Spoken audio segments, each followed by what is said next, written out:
जय श्री कृष्ण। आप सभी का हमारे YouTube चैनल पर हार्दिक स्वागत है। आज के इस वीडियो में आप सभी रसपान करेंगे रवि प्रदोष व्रत की पौराणिक कथा। आइए सुनते हैं। हिंदू पंचांग के अनुसार हर माह में 2 बार त्रयोदशी तिथि पड़ती है, एक शुक्ल पक्ष में और एक कृष्ण पक्ष में। प्रत्येक माह की दोनों त्रयोदशी तिथि भगवान भोलेनाथ को समर्पित है।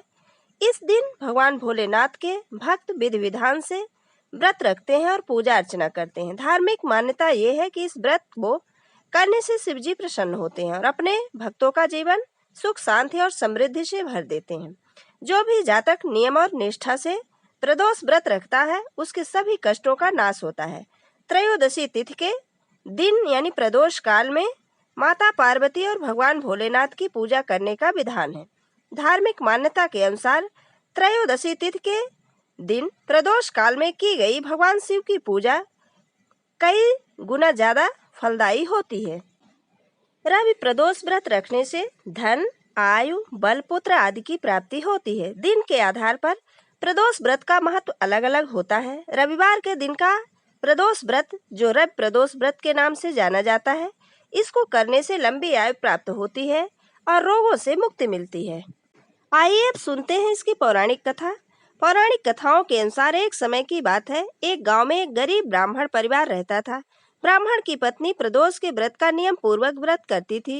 एक दिन इनका बेटा गंगा स्नान के लिए अपने गांव के बाहर जा रहा था, तो उसे कुछ चोरों ने पकड़ लिया और कहा कि हम तुम्हें नहीं छोड़ेंगे, जब तुम अपने पिता के गुप्त धन के बारे में हमें सब कुछ बताओगे तभी हम छोड़ेंगे। बेटे ने समझाया कि हम गरीब हैं और हमारे पास कोई भी गुप्त धन नहीं है। ऐसा सुनकर चोर ने उसे छोड़ दिया। बेटा बहुत थक गया था, तभी वह राजा के कुछ सिपाही चोरों की तलाश में आए। उन्होंने बरगद के पेड़ के नीचे बेटे को देखा तो उन्हें लगा कि ये चोरों में से ही एक है। सिपाहियों ने ब्राह्मण के बेटे को पकड़कर जेल में डाल दिया। दूसरी तरफ ब्राह्मण की पत्नी अपने बेटे का इंतजार कर रही थी। जब दिन ढलने के बाद भी बेटा घर नहीं आया तो माँ परेशान हो गई। उस दिन प्रदोष का दिन था। तब उन्होंने भगवान शिव से बेटे की सुरक्षा की प्रार्थना की। भगवान शिव ने माता की प्रार्थना से प्रसन्न होकर राजा को स्वप्न में दर्शन दिए और कहा कि तूने जिस लड़के को पकड़ा है वह एक ब्राह्मण पुत्र है, उसे छोड़ दो, वो बेकसूर है। अगर तूने उसे नहीं छोड़ा तो तेरा सारा राजपाट नष्ट हो जाएगा। अगले दिन राजा ने बेटे को छोड़ दिया और निर्दोष ब्राह्मण के बेटे से क्षमा मांगी। इस प्रकार रवि प्रदोष व्रत के प्रभाव से ब्राह्मणी का बेटा हर समस्या से मुक्त हो गया। ये थी रवि प्रदोष व्रत की पौराणिक कथा। अब आइए जानते हैं इसकी पूजन विधि के बारे में। रवि प्रदोष के दिन पूजा के दौरान सबसे पहले शिवलिंग पर दूध, घी और दही से अभिषेक करना चाहिए। इसके बाद जल से भरे तावे के लोटे में शक्कर डालकर सूर्य भगवान को अर्घ्य दें। फिर शिवलिंग पर पुष्पमाला, बिलपत्र और धतूरा आदि अर्पित करें। इसके बाद भोलेनाथ को भोग लगाएं। भोग के पश्चात धूप दीप जलाकर शिव चालीसा और व्रत कथा का पाठ करें। फिर भोलेनाथ के प्रिय मंत्र ओम नमः शिवाय का जाप करें। इसके बाद प्रदोष काल में शिव जी को पंचामृत से स्नान कराकर साबुत चावल की खीर और फलों का भोग लगाएं।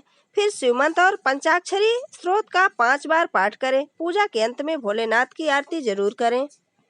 रवि प्रदोष व्रत पर निम्न मंत्रों का जाप करने से भोलेनाथ प्रसन्न होते हैं। पहला है पंचाक्षरी मंत्र ओम नमः शिवाय। महामृत्युंजय मंत्र है ओम त्र्यंबकम यजामहे सुगंधिम पुष्टिवर्धनम उर्वारुकमिव बंधनान मृत्योर्मुक्षीयमामृतात्। इसके बाद लघु महामृत्युंजय मंत्र ओम हौम ओम जूंसः। इसके बाद शिव गायत्री मंत्र ओम तत्पुरुषाय विद्महे महादेवाय धीमहि तन्नो रुद्र प्रचोदयात्। इस प्रकार से पूजन के पश्चात सभी मंत्रों का 11-21 बार अपनी शक्ति के अनुसार जाप करें। जय श्री कृष्ण। धन्यवाद।